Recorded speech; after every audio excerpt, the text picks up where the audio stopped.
पाताल लोक का अगर स्वामी कहा गया है तो वो वासुकी नाग को कहा गया। और वासुकी नाग कहां पर है? भगवान शंकर के जम के बोलो जरा, शिव जी के गले।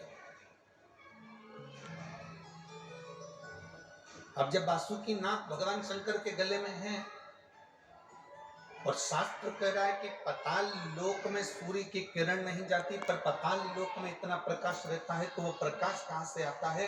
तो शिव महापुराण की कथा कहती है, वेदराज जी स्कंद पुराण के अंदर कहते हैं कि जितने पाताल लोक में सर्प रहते हैं, उस सर्प के मस्तक पर मणि होती है, उस मणि का प्रकाश इतना रहता है कि पूरे पाताल लोक में प्रकाश ही प्रकाश रहता है। उसी तरह भगवान शंकर ने वासुकी नाग से गले में वासुकी नाग को जब भगवान शिव अपने गले में धारण करते हैं तो वासुकी नाग से कहते हैं, सुन वासुकी, जो मेरे ऊपर जल चढ़ाने के लिए आएगा, जो शिवलिंग के ऊपर 1 लोटा जल चढ़ाने के लिए आएगा, वासुकी नाग सुन, उसकी जिंदगी में कितना भी अंधेरा हो, पर अगर वो मेरे शिवलिंग पर जल चढ़ाए तो उसकी जिंदगी में प्रकाश होना चाहिए, उसके जीवन में प्रकाश होना चाहिए।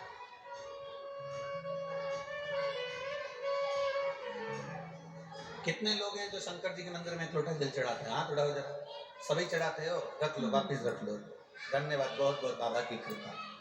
चढ़ाना चाहिए, प्रतिदिन शंकर के मंदिर तक जाना चाहिए, 1 लोटा जल चढ़ाना चाहिए। हम ये नहीं कहेंगे कि बहुत दूर मंदिर हो तो जाओ, आपके घर के पास में जो मंदिर हो, जरूरी नहीं कि आप बहुत दूर जाएंगे तो शंकर जी प्रसन्न होंगे, आपके घर के पास में जो मंदिर हो, आपके घर के नजदीक में जो मंदिर हो, आप तो वहां जाओ। और बिना ढोंग, बिना प्रपंच, बिना अंधविश्वास के शिव की आराधना करो, शंकर को 1 लोटा जल चढ़ाओ। बेलपत्र चढ़ाना अंधविश्वास नहीं है, शिव जी पे 1 लोटा जल चढ़ाना ढोंग नहीं है। शिव जी की आराधना करना, शंकर के मंदिर में सेवा करना, यह अंधविश्वास, यह ढोंग प्रपंच नहीं। शंकर की आराधना करना, शिव को अपना बनाना और अपन शिव के हो जाना, ये एक हमारे भीतर की अविरल भक्ति है, हमारे भीतर का एक विश्वास है।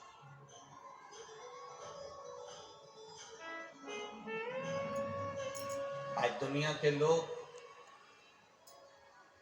इतना कमा रहे हैं, इतना कमा रहे हैं, धन इतना हो गया, पर जरा विचार करिए कि वो दुनिया के लोग विचार करें कि संपदा बढ़ गई तो क्या सुख आ गया?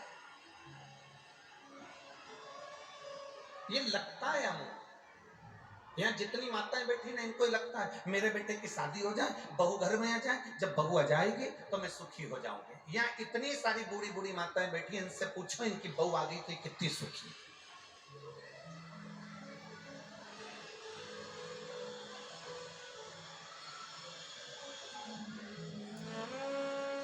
कितनी सुखी है जितनी बैठी है, पूछो इनसे। पहले कहती थी बस बेटे की शादी हो जाए, बहू आ जाए, मेरी बहू आएगी फिर तो मुझे गरम गरम रोटी दे। अब वो गरम गरम रोटी दे रही कि डंडा दे रही, ये वो जाने। अब अपने को तो मालूम भी नहीं, हमारी तो अभी आई भी नहीं, जब बहू आएगी तब देखा जाए। पर अगर जो सोच कर बैठे कि नहीं साहब, मैं बस मेरे बेटे की शादी हो जाए, बहू आ जाए, मुझे गरम रोटी देगी, फिर कोई कहे बस भगवान ऐसी कृपा कर दो मेरी बहू को 1 छोरा छोरी हो जाए, मेरी बहू की गोद भरा जाए और उसके घर में बच्चा हो जाए, ऐसी कृपा करना, मैं दादी बन जाऊं